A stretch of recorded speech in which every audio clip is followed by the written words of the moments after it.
Le ministre éthiopien des Affaires étrangères Taye Asqe-Selassie a proposé l'inclusion de l'amharique comme langue officielle de l'Union africaine.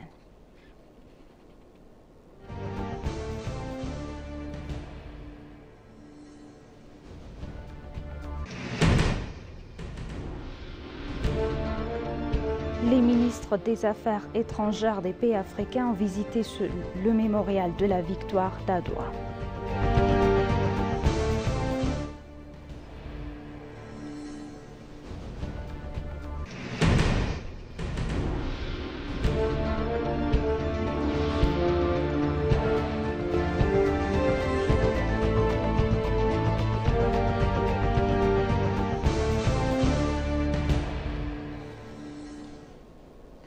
Bienvenue chers téléspectateurs, c'est Aline Tebaro avec le journal du 15 février.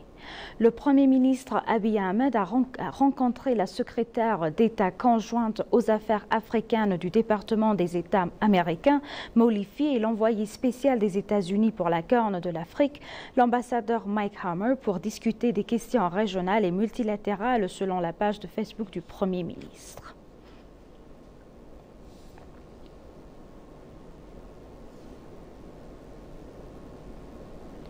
Le chef d'état-major des forces de défense, le maréchal Brano Giulia, s'est entretenu avec le chef d'état-major général de l'Italie, l'amiral Giuseppe Chavo. Lorsque la délégation conduite le chef d'état-major général italien, l'amiral Giuseppe Chavo, est arrivée au ministère de la Défense, elle a été accueillie par le chef d'état-major général des forces armées, le maréchal Brano Giulia, et des officiers généraux. Les chefs d'état-major général des forces de défense, le maréchal Brano Giulia, a eu un entretien avec le chef d'état-major général de l'Italie, l'amiral Giuseppe Chavo, pour permettre aux deux pays de travailler ensemble dans le domaine de la coopération militaire. En outre, les deux pays ont discuté des questions qui leur permettront de renforcer leurs bonnes relations et de travailler ensemble.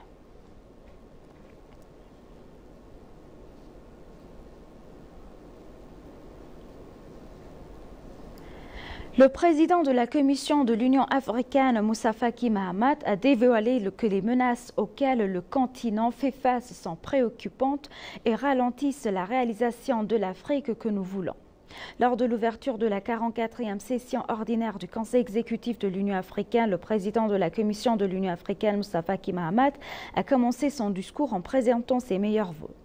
Le président a affirmé qu'il est paradoxal et profondément choquant que ces violences soient acceptées par les grandes puissances. Le président de la Commission de l'Union africaine, Moussa Faki Mahamat, a dévoilé les menaces que le continent fait face et préoccupantes, réitérant que ces menaces sont des goulots d'étranglement pour réaliser l'Afrique que nous voulons. Selon lui, une réforme profonde a été mise en place au sein de la Commission de l'Union africaine et des équipes qui s'engagent dans la gestion de cette entité. Il a indiqué que la Commission a essayé de faire l'équilibre entre le mérite, le quota et les ressources disponibles pour apporter un cadre de travail plus juste et acceptable par tous les pays membres.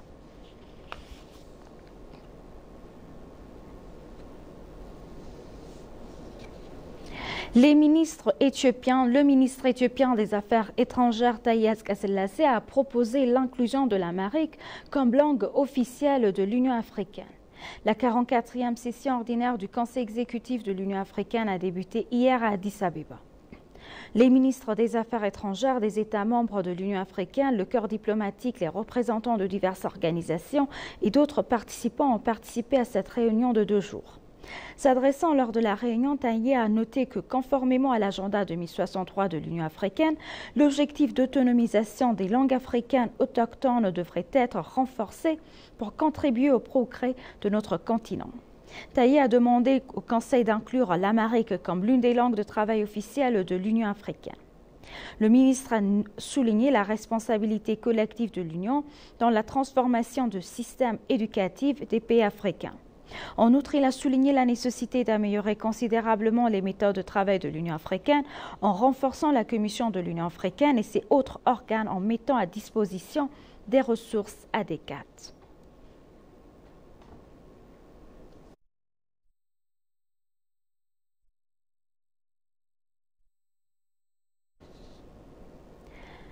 Par ailleurs, le ministre des Affaires étrangères de la Fédération, l'ambassadeur Tayez Selassie, qui s'est exprimé lors de la réunion du Conseil exécutif, a mentionné qu'il convient de créer un large accès en établissant un système éducatif invisible et accessible à tous.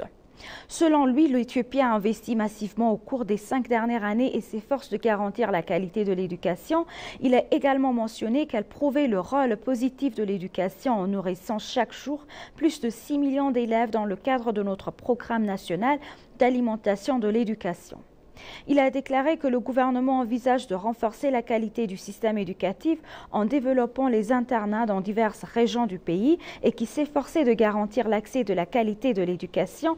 Il a souligné que les pays membres devraient travailler en coopération pour améliorer la qualité de l'éducation sur le continent et a déclaré qu'il était très important de travailler ensemble avec les 20 pays membres du groupe. Il a souligné que l'Afrique dispose d'un potentiel économique potentiel qui l'aideront dans sa prospérité économique et que l'agenda 2063 est la destination de l'accès économique pour nous tous. Il a indiqué que les efforts visant à faire des échanges commerciaux entre les pays en réalité, en établissant le marché libre africain, devraient être renforcés et mentionné que celui-ci joue son propre rôle pour faire de la région une réalité à cet égard.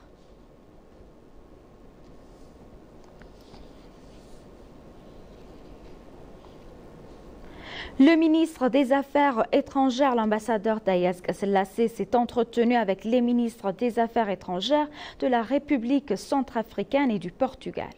Le ministre des Affaires étrangères, l'ambassadeur Tayez Selassie, a discuté des questions bilatérales et régionales avec la ministre des Affaires étrangères de la République centrafricaine, Sylvie Baipo-Teman.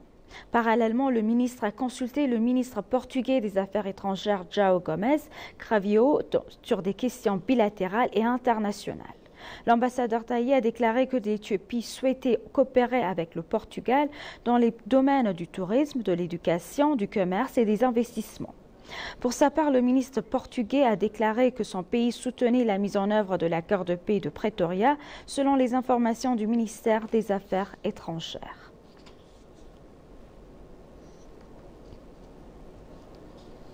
Et pour conclure le journal, les ministres des Affaires étrangères des pays africains et d'autres dignitaires participant à la 44e session ordinaire du Conseil exécutif de l'Union africaine à Addis Abeba ont visité le mémorial de la victoire d'Adwa.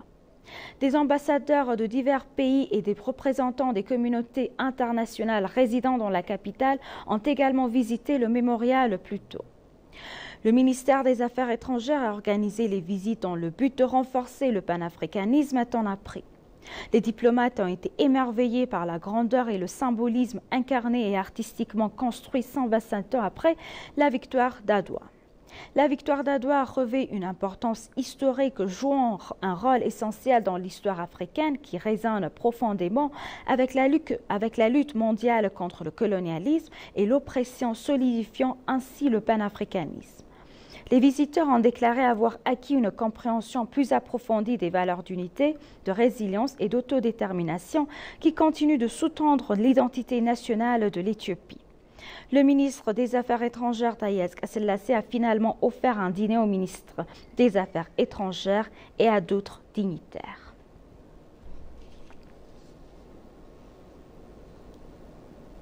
Chers téléspectateurs, nous vous rappelons les titres principaux. Le ministre éthiopien des Affaires étrangères, Tayez Selassie, a proposé l'inclusion de l'amharique comme langue officielle de l'Union africaine.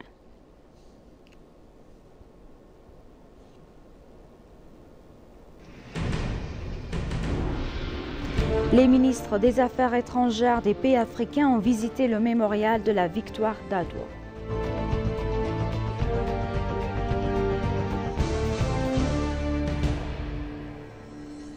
Merci chers téléspectateurs, c'est la fin du journal, c'était Aline Taïbaro avec le journal, restez avec nous avec le reste des programmes, bonne journée.